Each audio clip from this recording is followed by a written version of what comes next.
atentos, degustar, saborear mais essa liturgia de Quaresma, que traz para nós algumas reflexões interessantes. E eu quero pegar o meio aqui do Evangelho para dizer a vocês o seguinte: quem nele crê não é condenado, mas quem não crê já está condenado. Vem direto colaborar com o que São Paulo está dizendo, que a nossa salvação vem pela graça. É por graça de Deus que nós somos salvos. E isso não é uma coisa que compete a nós. A graça de Deus pela fé. Olha o que ele vai dizer aqui. Irmãos, Deus é rico em misericórdia por causa do grande amor com que nos amou. Quando estávamos mortos por causa das nossas faltas, Ele nos deu a vida com Cristo. E é por graça que vós sois salvos.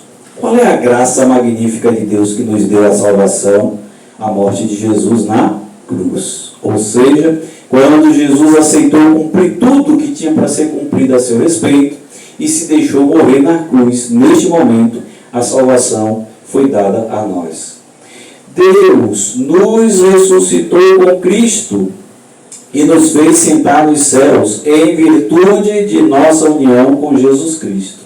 Assim, pela bondade que nos demonstrou em Jesus Cristo, Deus quis mostrar através dos séculos futuros e incomparável riqueza a sua graça. Mais uma demonstração de que Deus faz porque Ele quer, porque nos ama, e é a graça dele que nos alcança, não os nossos méritos. Não existe para a nossa salvação algo que nós possamos fazer por esforço próprio.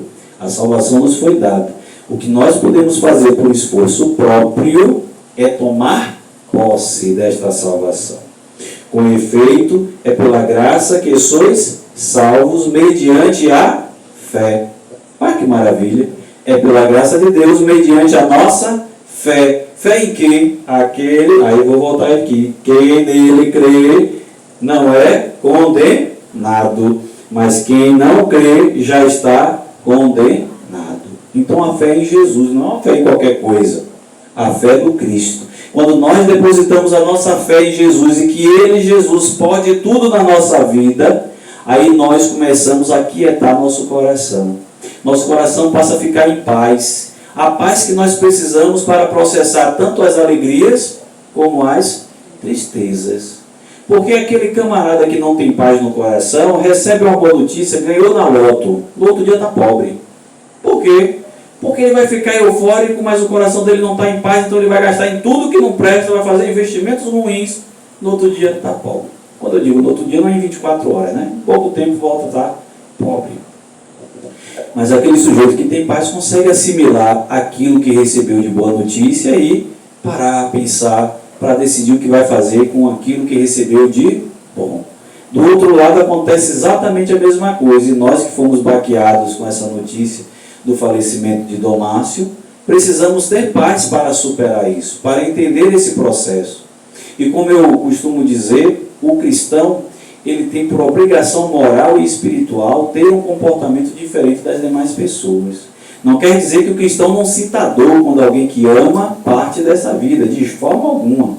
E como eu sempre digo nas celebrações que faço lá no cemitério de Candeias, cada um tem uma forma de expressar a dor que está sentindo por aquele ente querido que partiu.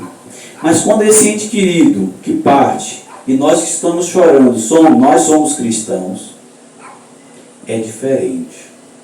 Porque, embora chorosos, não, jamais, nunca, de maneira alguma, desesperados. O cristão não tem o direito de desesperar, porque senão ele está dizendo que não acredita na vida eterna. Por que isso, padre? Porque nós temos a certeza da vida eterna. Notem, Jesus chorou a morte de Lázaro. E Jesus foi lá na cidade para ressuscitar Lázaro. Ele sabia que ele ia ressuscitar Lázaro. Ele sabia que Lázaro não estava ali morto para todo sempre. Ele morreria no segundo momento, mas não estaria morto por muito tempo. Ainda assim, ele chorou um amigo, mas não se desesperou. Por quê? Primeiro, porque ele é o próprio Deus, feito homem, e ele sabia desta ressurreição. Depois ele vai travar o diálogo com Marta, e Marta vai dizer, olha, se o Senhor tivesse estado aqui, meu irmão não teria morrido. Mas ele não está morto, eu sei que ele ressuscitará no último dia. E Jesus vai dizer a frase mais fantástica, oh Marta, eu sou a ressurreição e a vida. Não disse que se creres em mim, veria a glória de Deus? Ou seja, a liturgia de hoje está nos convidando a crer, a depositar toda a nossa fé em Cristo Jesus, porque uma vez depositada esta fé em Cristo Jesus, ela nos levará a tomar posse de nossa salvação. E por que eu estou explicando de maneira tão esmiuçada? Porque o texto é muito claro.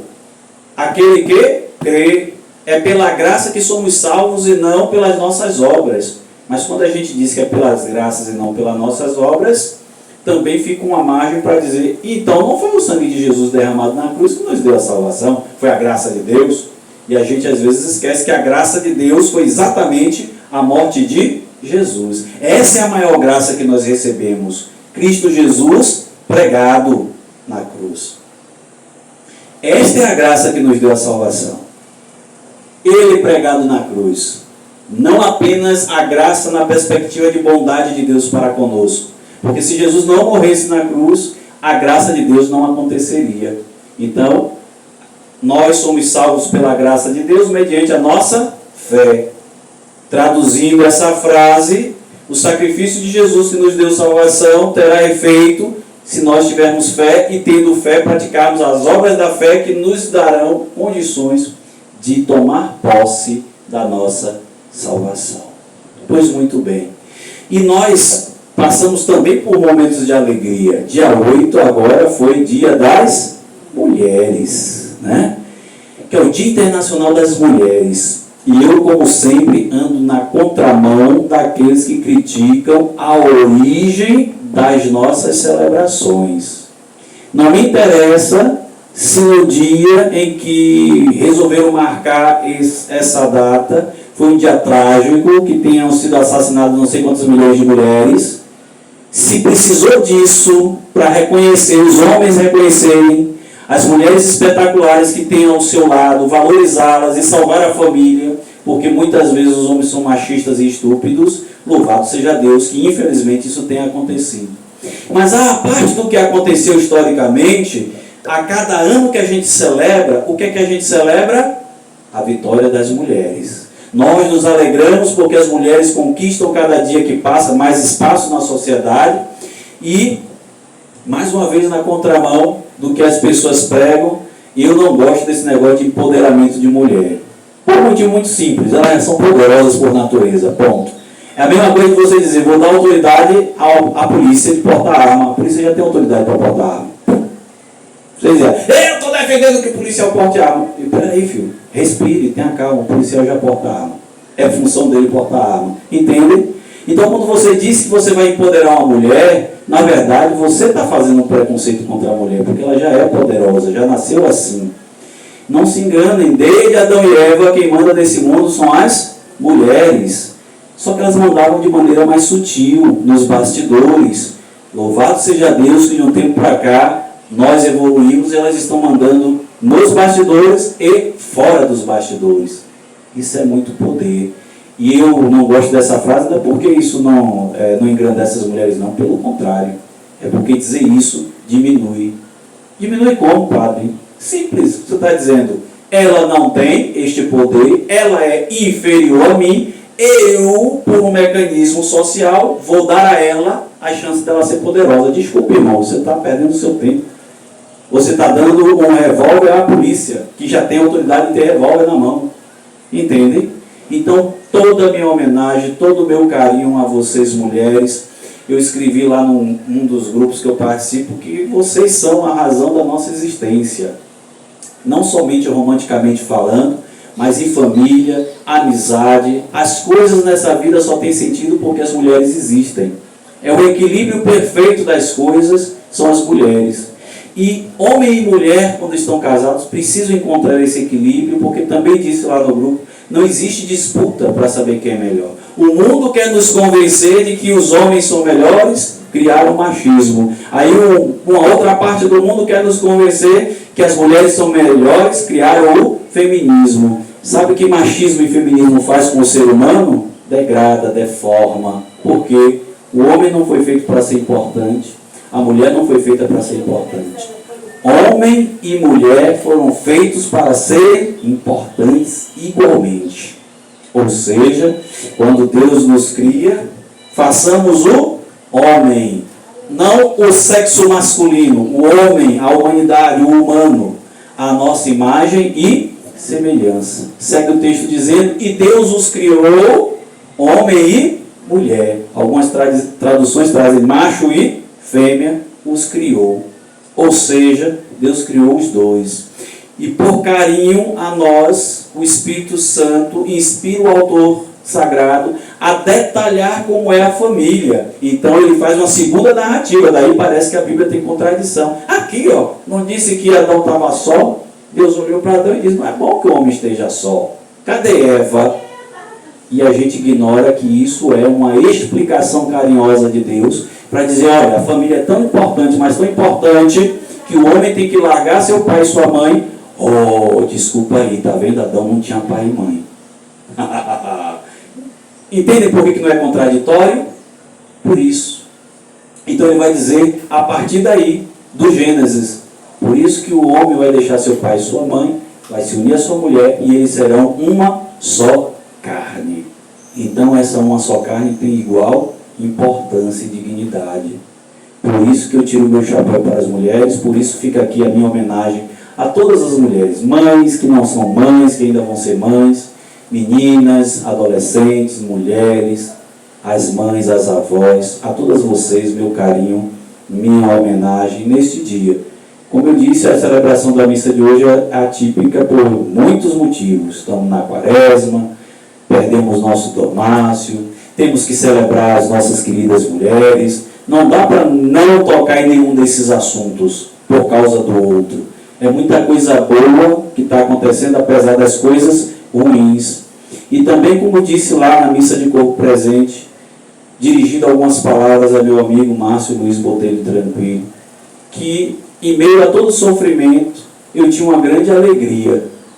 E disse também, eu sei que vocês vão achar que o papo está ficando doido. A alegria no momento que você perde um amigo, mas não é a alegria da festa do forró, não é a alegria da balada, é a alegria da fé, da minha certeza absoluta de que meu amigo Márcio Luiz Botelho Tranquilo está junto de Deus, nosso Senhor. Essa é a alegria. É a alegria em meio aos prantos, porque é uma alegria que é espiritual, não é uma alegria deste mundo. Entende? Com o passar do tempo vai ficar menos doído lembrar dele. Por que eu fui para a paróquia das Candeias? Eu não ia celebrar, como de fato não fui celebrar. Que cargas d'águas o padre Gregório foi fazer na paróquia das Candeias? Matar a saudade de meu amigo.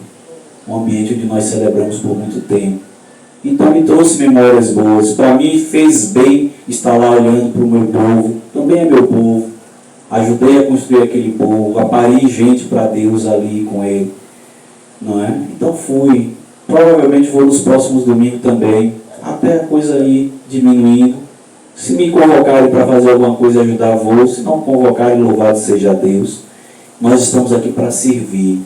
E aí, na hora da dor, na hora da morte, a placa da igreja é aquilo que menos importa.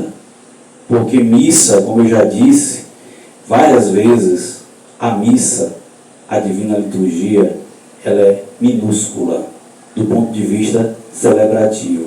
Ela se resume a ofertar, consagrar, comungar.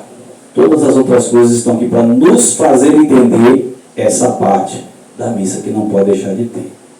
A oferta de pão e vinho, a consagração de pão e vinho, a comunhão de pão e vinho. Tudo nos leva para isso. E a liturgia de hoje fala da fé porque nós vamos precisar passar por isso na Semana Santa, ou seja, já é uma preparação para a Semana Santa. Cada dia que nós nos aproximamos na quaresma da Semana Santa, as leituras estão voltadas para o que vai acontecer nesta Semana Maior. E que Deus nos permita celebrar todos os dias da Semana Santa. Domingo de Ramos, quinta-feira, sexta-feira, sábado e domingo de Páscoa. Que Deus permita que a gente possa estar presente neste momento que foi para Jesus doloroso se preparar para ir ao Calvário, não foi fácil. Ser Deus não significa dizer que Jesus, sabendo que era Deus, que era fácil, que era simples, não. Jesus suou sangue no Horto das Oliveiras, porque ele sabia que não ia ser fácil. Mas a nossa vida de sacerdote também precisa ser dessa maneira. Mesmo sabendo que não é fácil, a gente precisa estar disposto a ser como uma vela que queima no altar. Se nós não estivermos dispostos a sermos esta vela que queima no altar, sinto muito, estamos perdendo o nosso tempo. Todas as celebrações que fizemos no Dia dos Pais, no Dia das Mães, no Dia das Mulheres, todas as parabenizações foram em vão, se nós não formos homens e mulheres que querem ser velas que queimam no altar. A nossa vida precisa estar a serviço do Evangelho. E encontrar a paz, Paulinha, viu, Paulinha? E encontrar a paz do Evangelho é justamente para poder aliviar a nossa consciência, viu? Para a gente não ficar com a cabecinha cheia de minhoca, a gente precisa encontrar essa paz. E essa paz a gente só encontra quando a gente se entrega. Seja na missa, seja lá fora, quando a gente estiver falando de Jesus, falando com os amigos. Muitas vezes parece algo apenas para ser dito na missa, mas não é não. Se eu não levar isso que eu estou vivendo aqui, que eu estou escutando aqui, para minha casa, para o meu marido, para minha esposa, se eu não levar isso que eu estou escutando aqui para o meu colega de trabalho, para minha amiga de longas datas, como que esse povo vai conhecer Jesus? Como que esse povo vai perceber que eu de fato sou cristão? Se olharem para mim e só virem miséria ou coisa ruim. A primeira leitura diz que os pecados aumentaram tanto que Deus deixou o seu povo ser dominado por um reino estrangeiro. E assim é a história de Israel. Israel só vence mediante fidelidade. Mesma coisa somos nós, porque nós somos o novo Israel. Então a nossa vitória só vem pela nossa fidelidade. Sem fidelidade não tem vitória diante de Deus. Queremos ter vitória? Queremos superar as dificuldades? Fidelidade a Deus. Não misture óleo e água. Eu disse uma vez na paróquia das Candeias. Experimenta fazer isso. Colocar óleo e água no liquidificador. Ou no processador, o mais potente que você tiver. Beleza, bacana, você conseguiu misturar. Mas se afobe, não. Espera um tiquinho.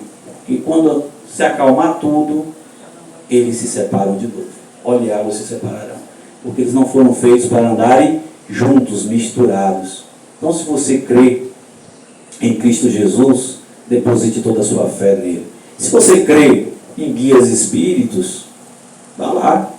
Só não misture com a fé e a crença em Jesus. Se você acredita nos orixás, vá lá. Só não misture com a fé em Jesus. Não é a mesma coisa. Ah, mas eu gosto tanto de Santa Bárbara, não sei o que lá, e de Ansan. Não são a mesma coisa. Não são a mesma pessoa. Não são a mesma entidade. Respeite a sua própria fé. Não misture porque você desrespeita a sua fé. Se você é cristão católico e vai no espiritismo, você está desrespeitando a sua fé católica. Se você é espírita e vem para a missa, você está desrespeitando a sua fé espírita. E assim vai. Se você é budista e vai no templo espírita, idem. Porque quando a gente mistura as coisas, a gente não sabe no que acredita e por falta de crer, a gente simplesmente se perde. Hoje, a missa, a liturgia vai falar de fé. Pela fé, eu creio que meu amigo Márcio está na glória. Pela fé, eu creio que vocês são mulheres valorosas e vão honrar o ser mulheres cristãs para a honra e glória de Deus nosso Senhor. Pela fé, eu creio que nós estaremos celebrando a Páscoa de nosso Senhor Jesus Cristo, paixão, morte e ressurreição de Jesus. Seja aqui na nossa comunidade, seja onde nós estivermos, se formos viajar, celebraremos Jesus. Viveremos a Semana Santa. Se alguém te perguntar, onde você passou a Semana Santa? A resposta você já sabe qual é. Não, eu não passei a Semana Santa. Eu vivi a Semana Santa. Ou foi na minha paróquia, ou foi em alguma cidade para onde eu fui, mas eu vivi. Eu entrei com Jesus sendo chamado de Rei em Jerusalém. Eu ceiei com Jesus e deixei ele lavar meus pés. Não fui como Pedro. Não vai lavar meu pé, Senhor. E Jesus ameaçando, se eu não lavar teu pé, não terá parte comigo. Então eu entreguei os meus pés para Jesus lavar. Eu suei sangue lá junto com Jesus, metaforicamente falando, me angustiei com ele. no Monte das Oliveiras. Eu sofri quando ele foi preso ainda na quinta-feira santa à noite. Sofri pela injustiça que foi o julgamento secreto. Muita gente na internet diz, está vendo que isso não aconteceu porque um judeu não julga secretamente. Exatamente. Mas aconteceu, é verdadeiro porque aconteceram dois julgamentos. Primeiro um secreto, onde um deles disse, isso aqui está errado, não podemos julgar ele. Então partiram para o julgamento legal, público, e entregaram à autoridade romana. Vamos caminhar para o Calvário com Jesus, vamos sofrer na sexta-feira porque ele morreu, vamos estar na expectativa no sábado de aleluia para gritar Cristo ressuscitou, e no domingo celebrar a Páscoa. O selo de que Jesus não é mentiroso é a sua ressurreição. A coisa mais importante é a sua morte, porque nos deu salvação. Mas para nós crermos que ele não mentiu para nós, tudo não acabou com sua morte, ele ressuscitou para nós. Olha que coisa fantástica. Que Deus nos faça compreender e a cada dia que passa vivenciar, porque como nós percebemos a vida é curta, 52, 53 anos de idade, é muito pouco, é um menino diante do que a vida tem para oferecer, e esse menino partiu. Que a gente não permita partir daqui sem ter vivido, somente assistindo o filme, como disse o Dom Oséias hoje de manhã, que a gente parta dessa vida quando for partir, tendo vivido cada momento. Amém? Louvado seja o nosso Senhor Jesus Cristo e nossa Mãe Maria Santíssima.